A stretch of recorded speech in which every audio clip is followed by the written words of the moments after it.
Hello, everyone, and good day, good morning, good afternoon to wherever you may be. Welcome to Urban Trees, bringing the canopy to all. This is the second of three 60-minute webinars. My name is Victor Reyes. I'm the program manager at Sustainability Network, coming to you from Toronto, the traditional territory of many nations, including the Mississaugas of the Credit, the Anishinaabe, the Chippewa, the Haudenosaunee, and the Wendat peoples, and is now home to many diverse First Nations, Inuit, and Métis people. We also acknowledge that Toronto is covered by Treaty 13 with the Mississaugas of the Credit. Sustainability Network is a nonprofit capacity builder that has been serving the environmental nonprofit community since 1997. We help nonprofits lead, manage, and strategize. Learn more by visiting our website, sustainabilitynetwork.ca. This webinar series is brought to you in partnership with Nature Canada, one of the oldest national nature conservation charities in our country. Today, we are joined by over 400 people who have registered for this webinar series, coming from all across Canada, all 10 provinces, plus the Yukon, and we are joined by friends from the US, Mexico, and Brazil. Before we begin, some housekeeping rules. Please type in your questions in the Q&A box and not the chat box.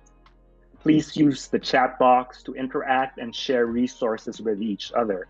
Again, please type your questions in the Q&A box. A recording and the presentation slides will be made available and the link emailed to you within one business day. And without further ado, and to tell you more about Nature Canada and to introduce our presenters, let me pass the floor to Erin Whittingham of Nature Canada. Erin, over to you. Thanks so much, Victor. Hi, everyone. Thank you so much for joining us today, and thanks to Sustainability Network for partnering with us on this series. So my name is Erin Whittingham, and I am a Nature Network organizer at Nature Canada. My focus is on tree equity. So a little bit about us, for those who aren't familiar. Nature Canada represents a wide network of members and nature organizations working towards discovering, enjoying, and defending nature. And we wanted to offer this webinar series today to share what is already being done about tree equity, as well as inspire action on it. And we do have some resources developed to help support that action. Just going to take a moment to share my screen.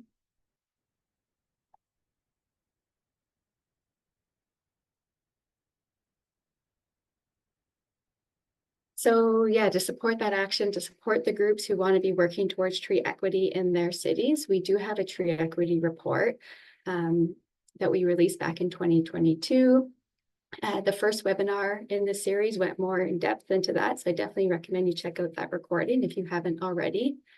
I'll also share the link to the report in just a moment in the chat. We also offer advocacy support, so groups who want to work with their municipalities in their cities. We do one-on-one phone calls with those groups to help throughout that process, help brainstorm, help troubleshoot how to develop campaign. We connect groups with one another. And we also have a toolkit coming out in the fall that is all about how to build that campaign strategy in your city. And then we have a community of practice that will also coming out this fall that will help guide groups through the process of developing their campaign strategy. And just a little sneak peek into our toolkit. So because tree equity is an intersectional issue, we really do see the strength of building a coalition to work on it and to develop that campaign strategy together. So the toolkit digs into that of how to do the coalition building, as well as make some suggestions of who you could be reaching out to. And then another section of the toolkit is some guidance on how to approach this issue respectfully, considering the different perspectives and levels of privilege that will be at that table within the coalition. And then the toolkit will help groups through answering these 4 questions. So who are our people? Who are the people that will help support, achieve our mission? What are our goals? What do we want to achieve? What's our theory of change? And what are our tactics to help achieve the change that we want to see. And so why are we doing this? Because it's our mission. We want to be supporting groups, community groups across the country in their efforts to ensure that every neighborhood, regardless of income or race, are benefiting from a thriving urban tree canopy cover. So I'm just going to stop my screen now, and I'm just going to introduce our first speaker. Pardon me as I bring up my notes here. So our first speaker today is from Saadiq Mohiuddin with the Calgary Climate Hub. Saadiq is a professional engineer and data scientist, and he's passionate about making cities accessible, vibrant, and exciting places to live. Over to you, Saadiq. Thanks, Aaron.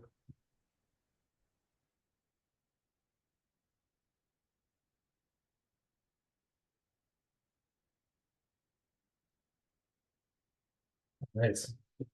Thanks again, Aaron. Good morning, good afternoon, everyone. My name is Saadiq Mohiuddin. I'm a volunteer with the Calgary Climate Hub.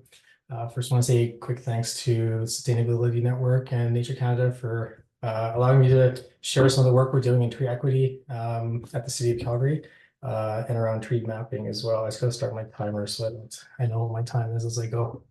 All right. So this is the outline for my talk. Just going to briefly talk about the Climate Hub and some of the work we do, talk about tree canopy in Calgary and the current state and some of the targets we're hoping to reach over the next 20, 30 years. And then some of the work we've done at the Climate Hub regarding our tree planting guidebook and then also our tree equity map. And then finally, some expected outcomes that we're hoping to reach with those initiatives. I've included a link here of the Calgary Tree Equity map, so calgarytreeequity.ca. So if you want to check that out and follow along as I go, you can do that as well. So the Calgary Climate Hub is a volunteer-led nonprofit working towards meaningful action on climate change. It started in around 2017. We believe that Calgarians and organizations need to be engaged on the climate crisis in order to develop impactful and meaningful solutions. And some of the programs that we currently have underway as part of the Climate Hub include our Forest for Calgary, which is our tiny forest, Miyawaki method forest plantings that we do in Calgary. There's 4 that we've currently planted throughout the city, and there's another one that's going to be worked on at the end of this week on September 7th. We're proud to be one of the first organizations in Canada that started planting tiny forests in cities, so we're really proud about that. And of course, our tree equity work, which I'm going to be talking about, started in late 2022, and really excited to share some of the programs and the tree equity scoring that we've started with that work as well. And then finally, of course, advocacy and campaigns. We're doing a lot of campaign work and advocacy around affordable housing, active transportation, and clean energy regulation, among other things.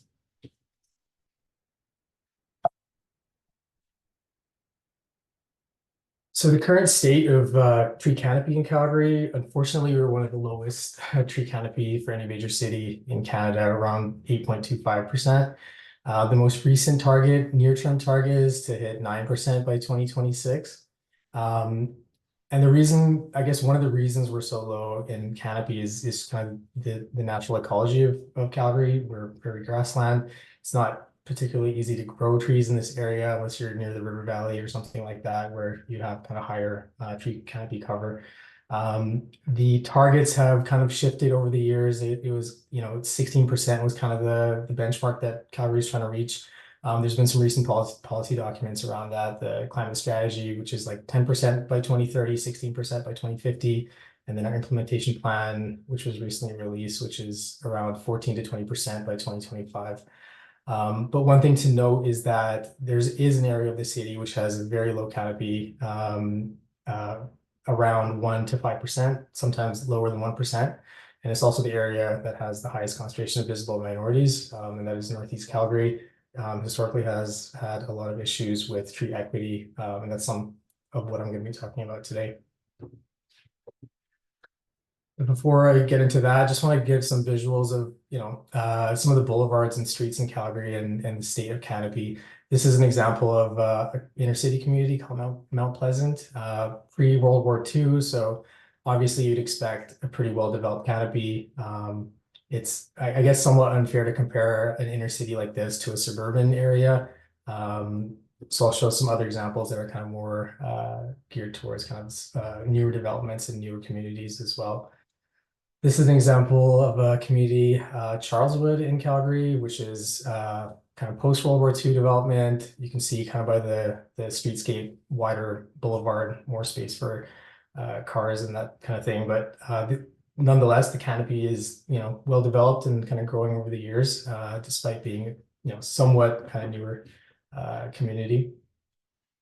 This example is from Mackenzie Town in Calgary, which is kind of late 90s to early 2000s development, which again has quite a nicely developed kind of elm tree canopy that's developed over the years. And I think, Mackenzie Town is probably around 15% canopy coverage in some areas, maybe some areas higher than that. And then we're at Northeast Calgary. So this is Saddletown, early 2000s development, probably started as early as 2001. So over the last almost 20 years, almost negligible canopy coverage in that community. As I mentioned already, higher visible minority population, very dense development, multi-generational housing, and things like that. But again, very notable lack of tree canopy in some areas as low as 0.5%. And then the reasons for that, it's still, I guess, we can't settle on an exact reason for why the Northeast has such low canopy coverage. I mean, some of the factors that could play into it, as I mentioned, the natural ecology is just farther from the river valley, lower water table, like flatter terrain, just generally makes it hard to support trees in that area. And then historically has been less attention given to maintaining those trees in the Northeast Calgary, which results in lower survival rates. And then potential, awareness is another challenge with residents not being as knowledgeable about tree care and planting and things like that. And then the last thing, I don't have a note on this, but just the last thing on just kind of the urban form and some of these new communities, suburban communities in general, but particularly in Northeast Calgary, just as I mentioned, very dense development, less area for permeable surfaces, less area for turf or planting trees, which also makes it a challenge to develop the canopy there as well. Some of the work we've done over the last little while, over the last couple of years, we started with doing some tree equity workshops in Northeast Calgary just to understand what the residents feel about the canopy. And then some of the things we heard were, of course, they know that the canopy is lacking in Northeast Calgary in those neighborhoods. They don't necessarily have the support or resources available to plant or care for trees. Language is also listed as a barrier for awareness and engagement. And then just in general, just the lack of support and resources in terms of finding the appropriate trees to plant in the Northeast, because it is a very specific area of the city, and certain trees do well and some don't. And then how to plant and care for those trees as well was highlighted as potential areas that we could help. And one of the outputs of our engagement was this tree planting guidebook that we developed and released early this year, in May of this year, which is kind of just a comprehensive guide to provide information to residents of all of Calgary, but also Northeast Calgary, about tree equity, planting trees, the most appropriate and hardy trees to plant in Northeast Calgary, caring for those trees, where to buy them, which was another issue. Residents just kind of don't know where the best place to purchase trees. And then, as I mentioned, caring for trees as well. So this is currently, obviously, was first developed in English, and then what we're looking to do is translate this tree planting guidebook in a number of languages that are common in Northeast Calgary as well, which we're going to do probably in the first half of next year.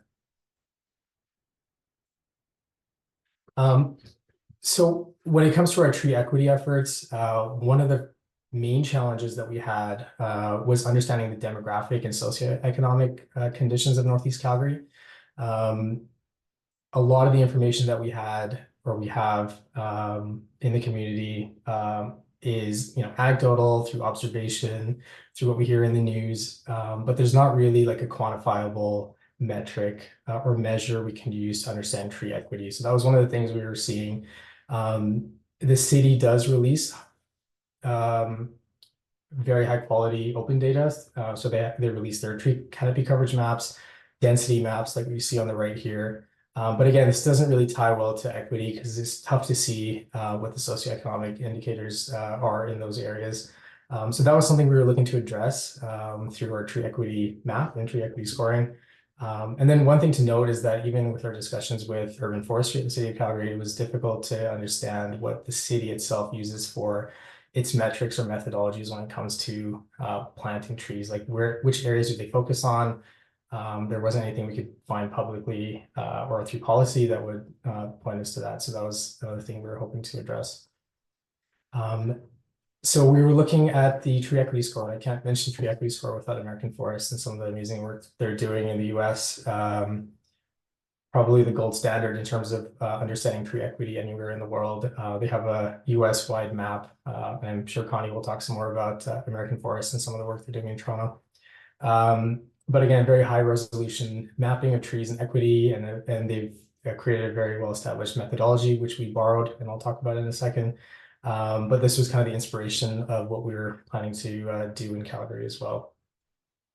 And ultimately, this was the output of that effort. So using that American Forest methodology and then the open data sources from the city of Calgary, using that all to make a tool that could help people understand the tree equity in Calgary, along with some other data sources and other information they can get along with that.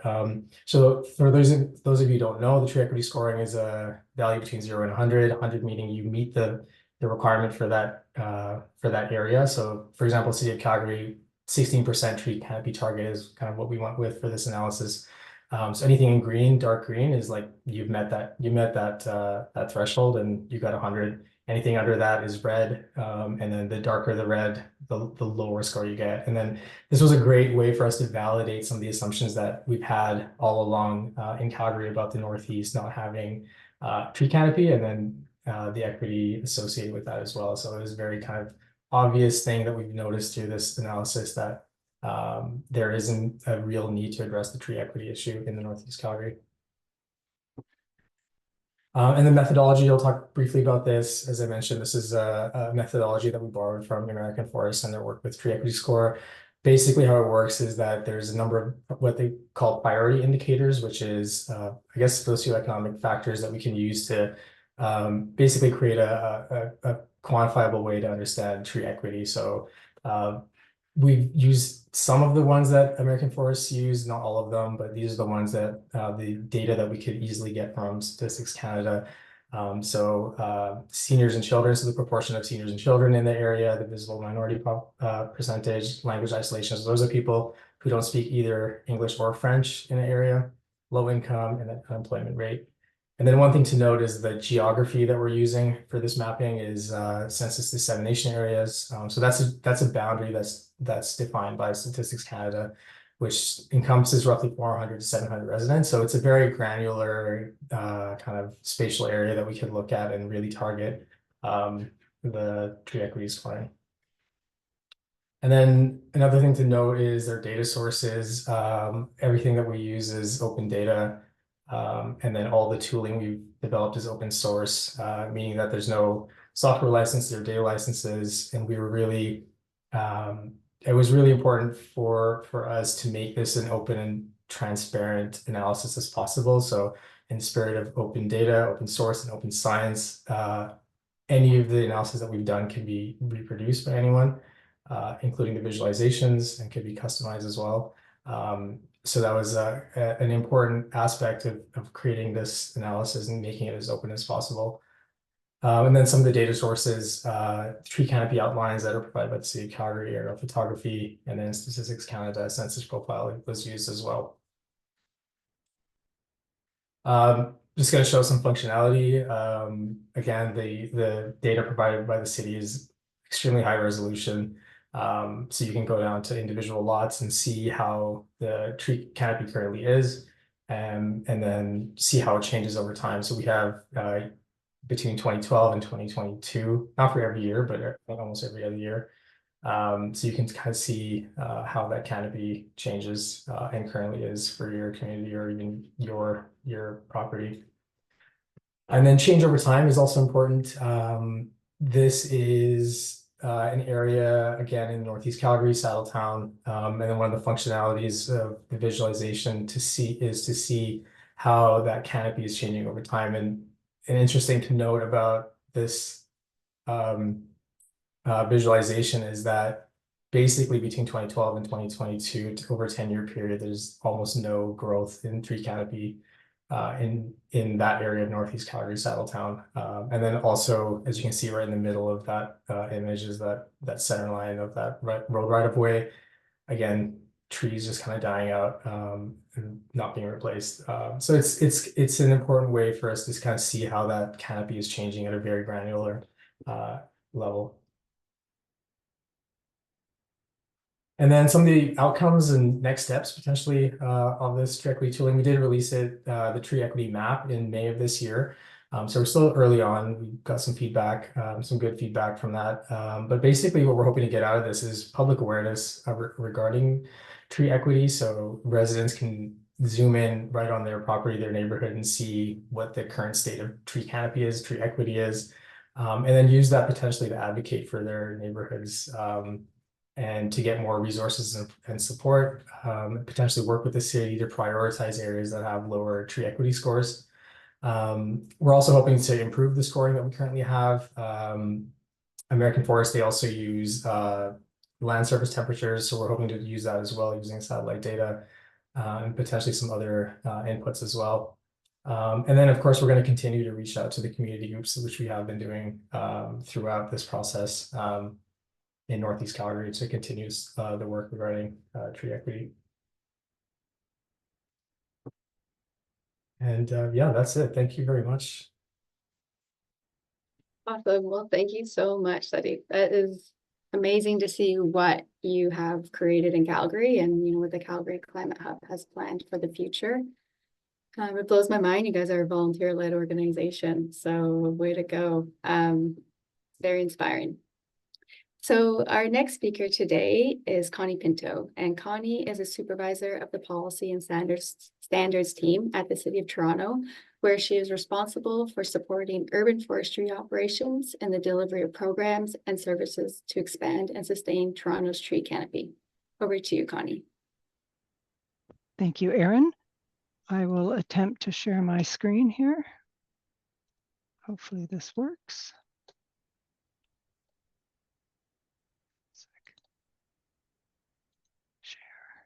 There.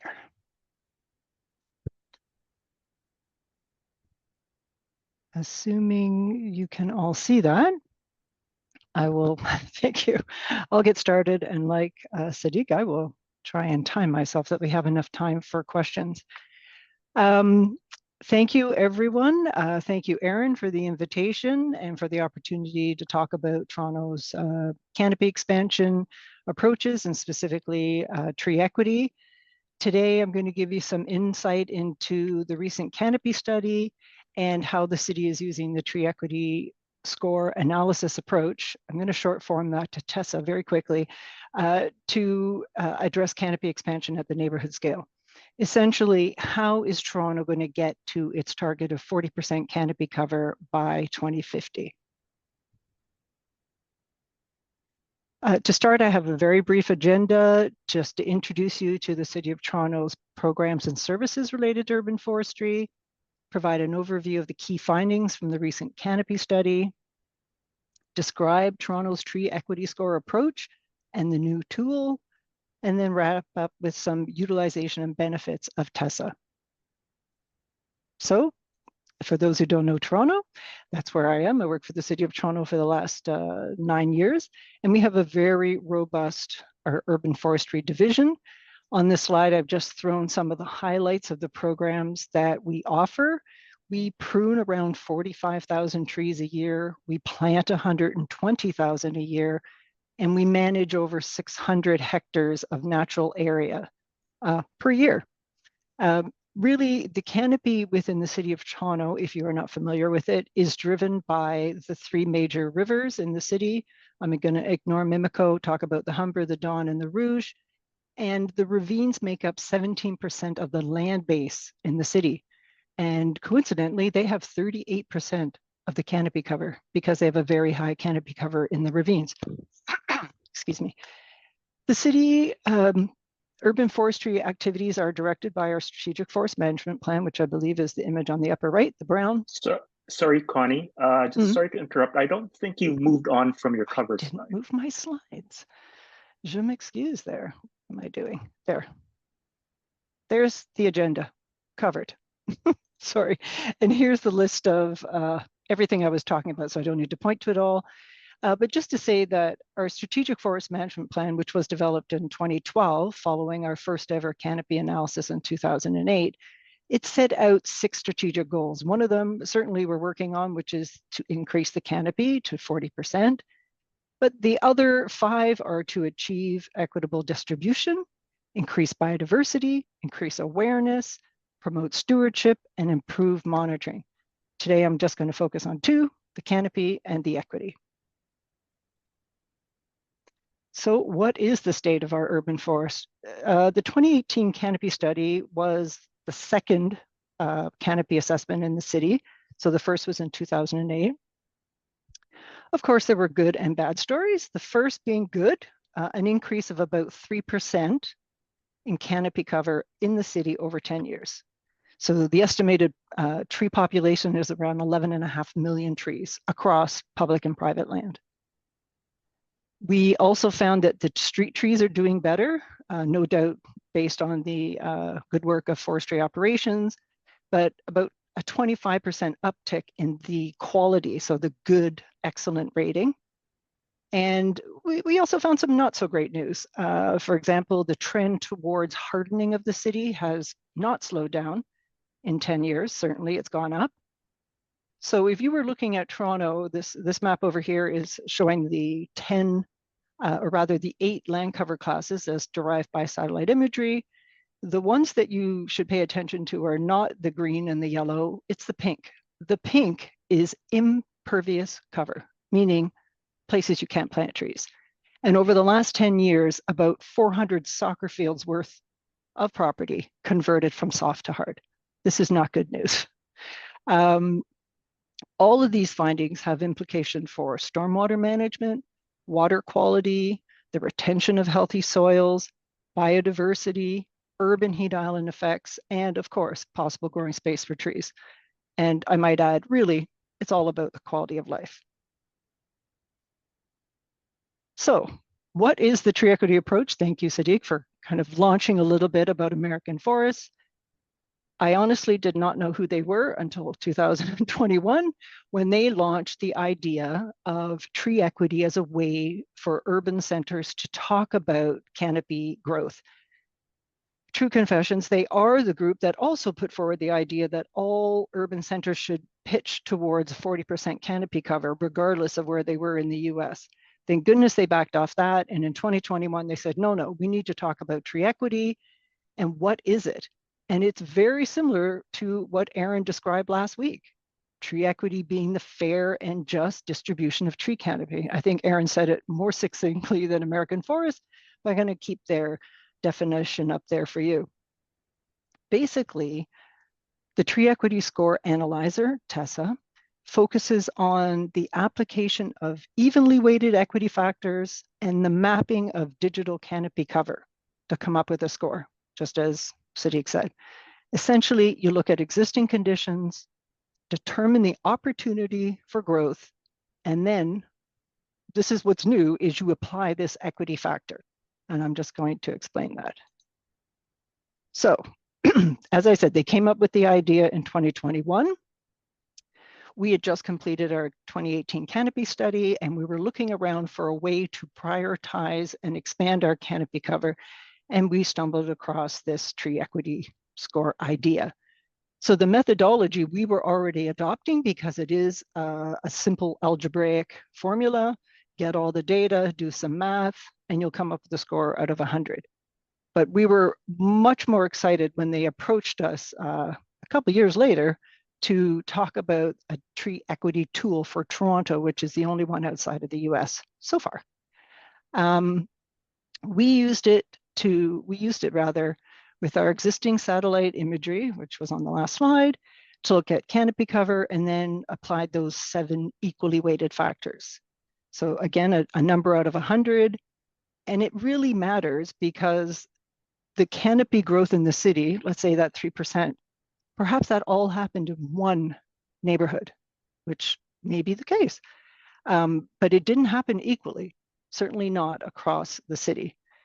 So what did we find out when we did using our own analysis before we even got involved with the tree equity score tool? Well, there's 158 neighborhoods, which is what's on that map there in the city. 32 neighborhoods scored between 0 and 79. That is considered high priority for an intervention for tree planting. 55 scored between 80 and 89, so they are of a moderate priority. And then unbelievably, 71 scored between 90 and 100. Those neighborhoods are doing very well when it comes to tree equity.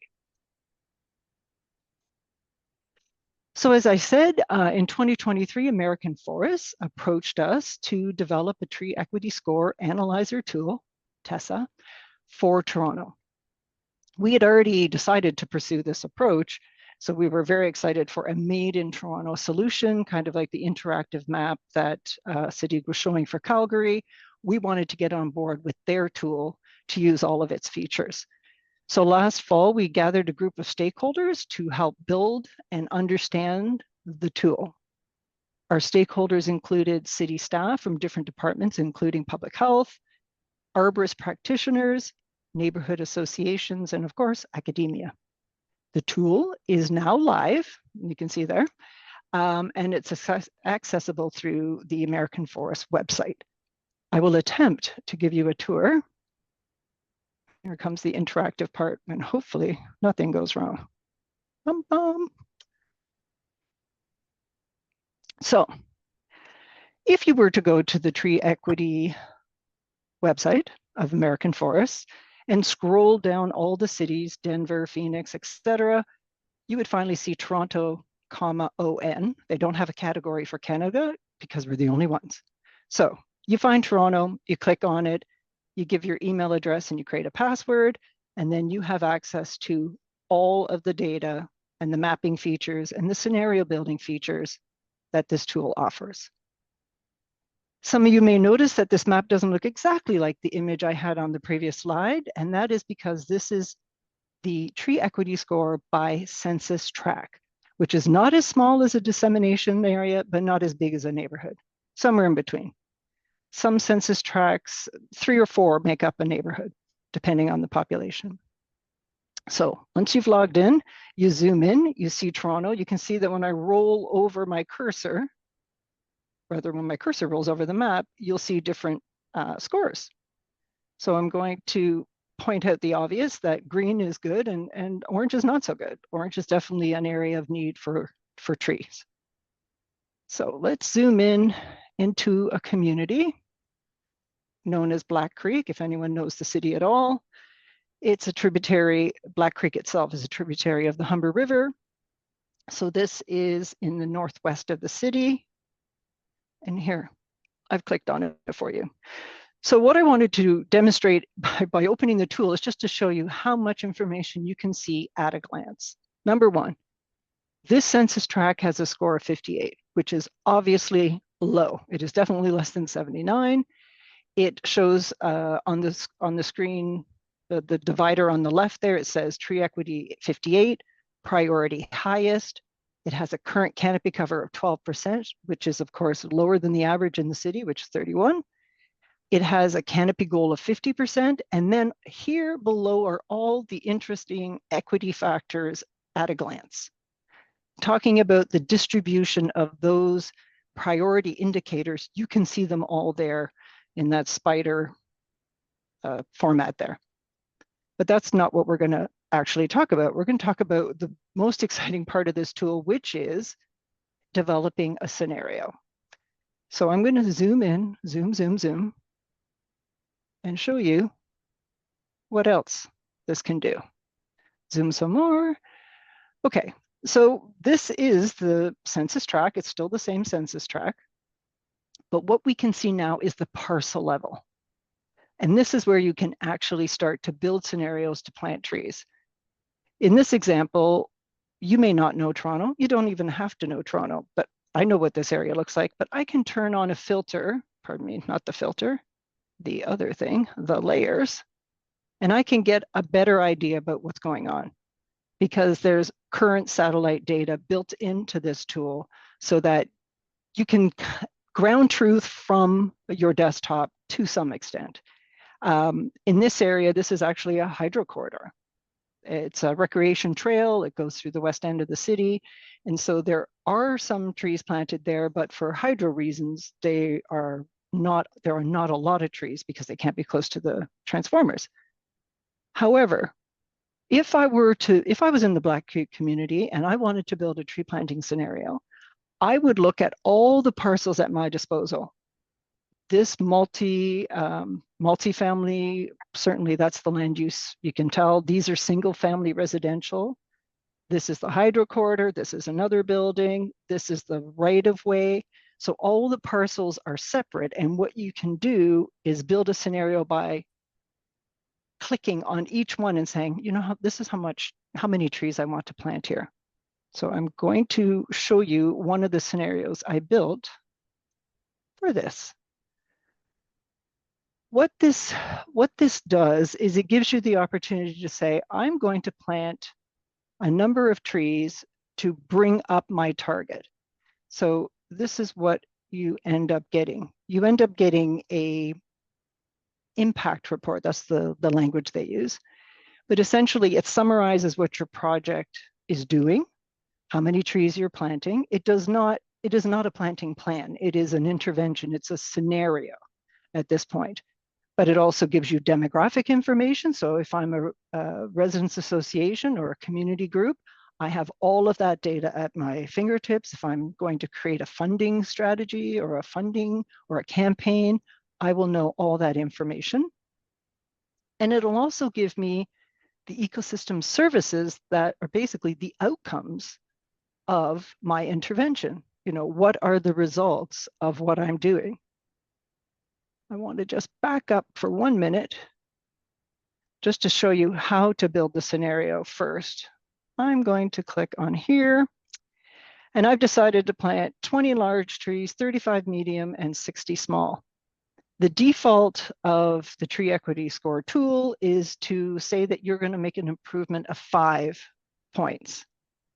I wanted to note one thing here, and that is that the target is 63. The thing I like about the tree equity score tool is that it is giving you a realistic number. Not every parcel, not every neighborhood can get to 100.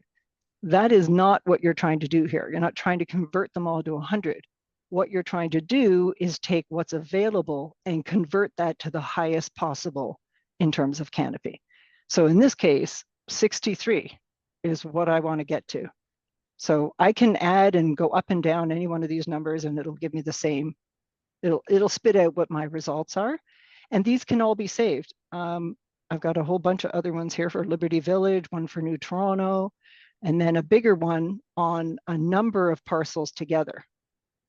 So if you can bear with me, I'm going to go to the next slide to show you, hopefully, what some of the outcomes are. So this is just an extraction from that scenario report. And on the right, it's the census tract. So that's the long giant number for that census tract. And in this case, I selected 3 parcels, I planted a ton of trees, and I get this entire report saying, this is what my demonstrated outcomes will be. Excuse me. The other thing that you can do is you can take screenshots of any one of the slides. And in this case, I just wanted to show you, if the tool wasn't working, these are the kind of information I can pull out quickly and then throw into a presentation just to give you an idea of some of the functionality. Right now, American Forest is working on an extraction of that report, because right now the report is essentially on the screen and you have to take screen grabs of it. You can't export it as a PDF all glossy and formatted. That doesn't happen. You kind of build that yourself right now. But this information is really useful if you are summarizing a report on what you did what you plan on doing. And of course, if you're putting together a funding proposal, this would be very useful. So one of the ways that Toronto is promoting this TESA tool is with our community grants and incentive program. The city has incentives and grants for not-for-profit organizations, homeowners, residents associations, and other landowners to help fund local tree planting on private land. The city is encouraging those applicants to use the tool so that they can demonstrate what the need is and then what the outcomes are. That is going to be a key criteria in the evaluation of their applications for these community grants. We were already using the long mathematical scores just for the neighborhood level, but now we can actually ask them to use the tree equity tool and get right down to that neighborhood and talk about the interventions they're making there. But it's not just for the public. You know, this kind of data-driven information helps us at the city build business cases for the work we have to do in urban forestry to support climate resilience. It also helps with our street tree planting program, Parks Capital Works, the Transportation Services has a Green Streets project that is using the methodology of tree equity. It helps inform our outreach to communities. So if many of you would know that often these kind of tree planting activities or stewardship is the same people from the same neighborhoods all the time. This gives us an opportunity to say we need to go into this low tree equity neighborhood and develop a completely different and new stewardship and education program. And of course, talking about comparatives, in 2028, we'll be doing our third 10-year comparative tree canopy analysis. And of course, we're going to talk about canopy growth and expansion, but we're also going to look at that tree equity score. Have we moved the dial in those neighborhoods that needed it most? Hopefully we do. So this is the end. I would like to thank you for your attention. And if you have any questions, I will try to answer them.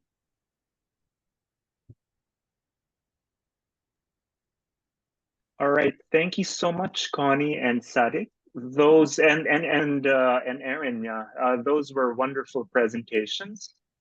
So now let's jump right into the Q&A, and let's start off with a question that can be that's addressed in general to our two presenters.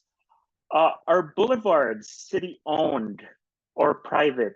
And is the city planting its own municipal property, or is that a developer requirement? So basically, who has jurisdiction over planting trees on boulevards? I'll take the first part of that answer. It's kind of a loaded question in a way.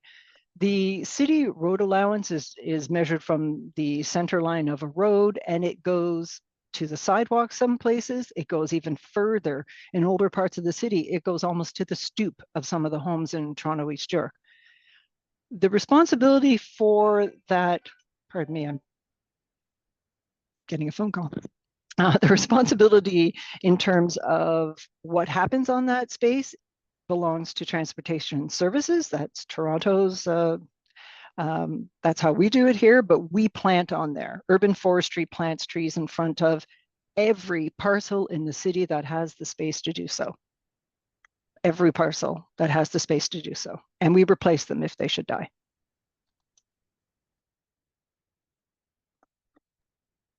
Thank you. Yeah. Sorry, I don't know if I can give as good an answer as you, Connie, but I can't speak for the city of Calgary on their policies, but of course, yeah, they are responsible for planting on city land. That is always kind of the issue of increasing the canopy in Calgary is they have jurisdiction over city land, but again, it's the private property, which is also needs to be addressed. So thinking of strategies to increase canopy on private property is always a discussion. And I'm sure it's the same in all cities in Canada, but and definitely in Calgary as well. All right, thank you, Saadiq and Connie. That question was from Richard Hall, and we have a question here from Elise Gagnon Lalonde, and it's specific to you, Saadiq. Is the 16% canopy cover an objective of the city of Calgary, or is it of Climate Hub? And is there a close collaboration with the city throughout this project? Yeah, 16% is a city of Calgary target. As I mentioned in my presentation, that target has kind of moved around a little bit over the years. I think 16% is probably a good baseline, I think, and that's what we've used for analysis as part of that tree equity scoring. In terms of collaboration with the city, like we've had some meetings with them just to kind of share the tool, share our analysis and methodology, and yeah, I mean that they're aware of it. We're kind of working as best we can with the city just to share our data and our methodology and processes, things like that.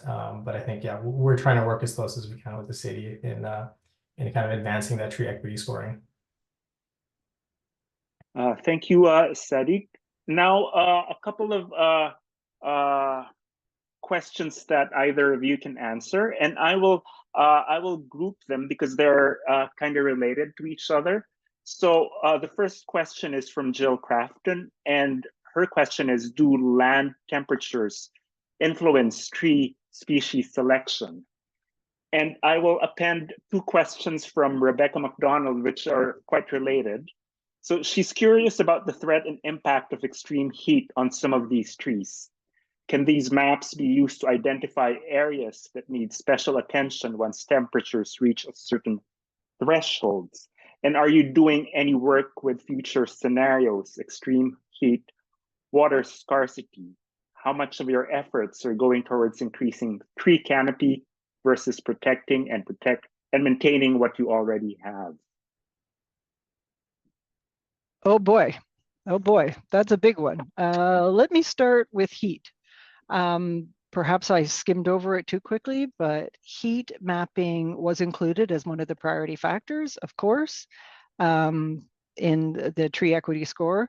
The city has access to, the City of Toronto rather, has access to some heat mapping done by a local conservation authority, and it's open data, so we used it. In terms of species selection, the tree equity score tool talks about the size of tree, which of course impacts what kind of ecosystem services they're going to provide, but it also talks about the kind of space that you need to grow the small, medium, or large trees. It does not talk about species. I should definitely say that. It talks about size. But the city, for example, we have declared a climate crisis. So of course, we are looking at climate scenarios, future climate scenarios. I'm going to get some information on that next week. And we are looking at everything that we do, number one, but also the species diversity and whether or not we are introducing species now that are going to be future-proof, if you will, when it comes to drought and drought and heat. So yes, we are moving on those things. We certainly aren't there yet, but we recognize that is the next step, is picking the right species to deal with the one of three scenarios. Apparently there are three, but we'll be looking at those scenarios and seeing how we can address it in our own projects. And over to you, Saadiq. Yeah, as I mentioned in our presentation, we don't currently take into account land surface temperatures, but we're hoping to do that in the near term as part of the tree equity scoring itself. I can't speak much to species selection. Fortunately, I'm not an urban forester, but I know as part of our guidebook, planting guide that we created, the species that we have in there, of course, keep or try to take into account kind of those factors as well, and just kind of pick the most appropriate tree given future climate scenarios as well. And the city of Calgary is doing the same. So that's kind of how we're addressing that part of it. All right, thank you both. I have a really interesting question here from it's an anonymous question, and I'll follow that up with another question. So the first part is, I'm seeing one issue with the equity tool. How would one be able to see where there has been an inequitable or equitable distribution of canopy? It looks like it is only showing places with low canopy and unfavorable equity indications. wouldn't a tool looking at equity be able to show the neighborhoods that have disproportionately received Canopy care investments? So flipping the, let's look at the areas that have received more than their fair share. And perhaps a follow-up to that question is, how do your cities protect trees on private property? No, that's the easy question. The first question, not so much. In terms of the tree equity score analyzer tool that I was showing you, of course, today's demonstration was about a low tree equity neighborhood and what you would do to improve it. If I scrolled on the map over to, say, the highest tree, rather the highest canopy, and therefore definitely a 100 score somewhere on bridle path, it would not tell me what kind of investment has happened there, but it certainly would tell me a number of things. One, that it's a very high income neighborhood, that it's all single family residential, that it backs onto a ravine, which of course is the biggest driver of our canopy in the city. It would tell me that everyone there is white and not of any other race. All of those factors would glaringly be different if I scrolled from orange to green. It wouldn't talk about the investment, and I want to just point out something about the city's programs. We look after the trees where they are. So if we're investing in pruning or removals or replanting, it's because that area needs it. We aren't ignoring trees in the 100 in order to go to a neighborhood with 56. If it needs pruning, regardless of where it is. The tool actually is telling us, hey, there may be more opportunities here that we haven't looked at. And to the point about private tree planting, the greatest advantage of this tool is that anyone can use it. You don't have to wait for the city to say, yes, there's a problem. You can see it yourself and you can take steps. And to that end, the city does have a tree bylaw for private trees. It protects trees over 30 centimeters in DBH from unnecessary removal, and there's a permit application process. Just to touch on protecting trees, yeah, the City of Calgary also has a tree protection bylaw on city land, I believe, but for private development, and this is a big problem in inner city, for inner city development, is that private developers can basically remove all the trees on a lot for that development, so that there's no current protections for those private trees, as far as I know, in a bylaw in Calgary. In terms of investment, I mean, that is an interesting discussion topic. Like, I think if there's a way for us to gather that data and use that as part of the analysis, I would definitely love to see that from the City of Calgary. We haven't been able to see anything like that in terms of investment distribution for tree planting. And again, I think that is kind of one of the big unknowns, at least from our perspective at the Climate Hub, is to understand how that investment is made by the City of Calgary and what methodologies and metrics are used to make those investments in tree plantings, because it's a bit of a black box, and it's tough to know exactly what the methodology is for which neighborhoods are targeted or not. All right, thank you. And maybe shifting a bit the conversation towards the technology that you presented. Like, how long did it take to develop these tools? And is there a way to share this methodology with other Canadian cities? And a follow-up to that is a specific question for Toronto. Is the data just from, is it done in-house, or was the source American forests? Ooh, both questions delightful. The first one about methodology, the tree equity score approach, as I said, was put out by American Forests in 2021. And essentially they just put out this thing called, here's our methodology, go do it yourself. So I could do that myself with limited mathematical expertise. I was able to take census tract data, normalize each one of those fields, multiply it by the canopy gap, and get myself a number. It is that easy. When it comes to the tool, what we did is take all the data we already had and sent it to American Forest, and they made the map. I could not create a map like they could, because it has that interactive ability to turn on and off fields. I couldn't do that. I could just make basically a 2D version. I could spit out the numbers, color code a map, and that was where I could stop. What I would say about using the methodology is all the data, just like Saadiq was saying, it is all open data. We aren't using anything behind the wall. If I gave you all the data, and you can download it from the Tree Equity Score website, you'll get the same number I did. There's nothing mysterious about it. It's all out there.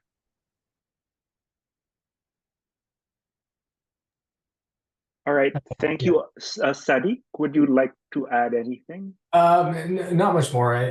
Like Connie mentioned, methodology, I think is quite straightforward. Open data is important. Yeah, in terms of the tooling, as I mentioned in the presentation, we tried to go for an open source model where anyone can really take that tooling and the code that we've developed and kind of develop their own if they choose to do that. All right, thank you. And there are Victor, a whole bunch. Sorry, Victor, I would just add one thing. Toronto was very, very lucky that American Forest was looking for a city outside of their own jurisdiction to do this. But of course, we only wanted to be the first. We fully expect that they are right now, without me knowing, working on the opportunity for the rest of Canadian cities with possibly a population over 1 million. So that would be Calgary. So other cities have approached us and said, how can we get our tool? I'm like, call them and tell them you're interested. And when they have the capacity, hopefully you're next in line. Thank you. Now, there are a whole bunch of questions, but we're running out of time. So I will ask one more question, and it's about, how can, it's specifically for Connie, but Saadiq, I know this is applicable for your scenario as well. I'm wondering if you can speak more about the targeted outreach you do in new communities and how you go about mobilizing volunteers.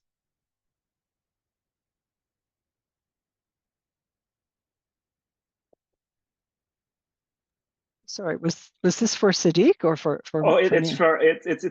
it's specific to you, Connie, but I think it's applicable to both of you. So an answer from both of you would be great. Well, I would speak to our grants and incentive program. It was something that we developed in 2016, where we actually thought, what we are missing in Toronto in our suite of tools to expand the canopy is something to support private homeowners. So we came up with the idea of creating a grants and incentive program. And since then, we've had community groups that are not the usual groups that come forward for tree planting. And we match them with other capacity ability people and say, what would you like to do? We have money, we have trees, we will support you. So I think our grants and incentive program is really how we get the word out that there's money and support to be had if you're interested in planting on private property in the city. Yeah, volunteers and support is something we're constantly working towards. We're expecting to continue our engagement in parts of the city that have the lower tree equity scores and kind of get that support that way. I think it's something we're going to be working on in the next year or so. But again, we're kind of still early on in our journey of getting support in the community. So we're hoping to continue that. All right. Thank you, Saadiq, Connie, and Aaron. And thank you to everyone who came today and asked questions. Please fill out the feedback form that is on the chat box. We appreciate your feedback, so we know what works and we can do better next time if there's something that isn't quite up to par. Just as a reminder, the recording and the slides will be available within the next business day. And if you could check out sustainabilitynetwork.ca, we have a lot of other workshops and webinars upcoming this fall, so please visit our website. And Aaron, I'm passing the floor over to you again for the final word. Well, thank you so much, Victor. And thank you so very much, Saadiq and Connie, for sharing incredible work you're both doing, both your organizations are doing in your cities to work towards tree equity. I'd like to thank everyone for coming today. I think we had almost 170 people, and that's amazing to see for for our country and to pushing tree equity forward in our country. So thank you so much for coming. And lastly, we hope to see you all again next week on September 11th, where we will be hearing from the National Hearing Forest Initiative and Reed Green Solutions, and they'll be talking about equitable approaches to urban tree planting. So we hope you all have a great rest of your day and see you next week.